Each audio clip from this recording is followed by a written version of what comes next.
容祖兒喺新城頒獎禮上面先拔頭籌，勇奪勁爆播放指數歌手大獎。佢就話冇諗過今日會得到呢個獎。被問到對今年嘅傳媒大獎有冇信心，佢就話有，只不過最有信心嘅唔係今年。我最有信心就唔係今年嘅，不過今年都有信心。傳媒大獎係要經過好多嘅，即係要好天時地利人和配合晒嘅咯。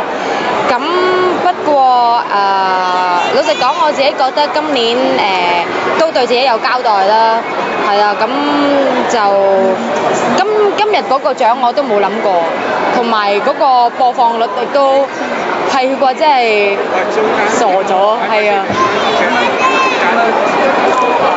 係咁多首歌，係夾埋嘅，都好好，梗係好啦。會唔會想入行第10年就即係連頒獎禮都會攞到好嘅成績女歌手啊？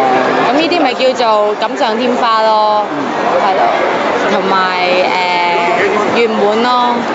咁不過世事嘅嘢係你估唔到噶嘛，咁我就唔好去太刻意去設計呢一個咁圓滿嘅畫面俾自己咁嘅，發夢啊！女歌手同埋亞太一齊，真係冇諗過啊！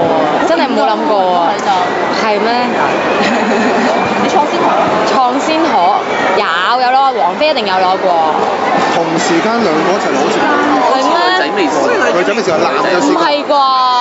創第二，喺劉華就試過。係咯，Eason 上年都係，係咪唔係啊？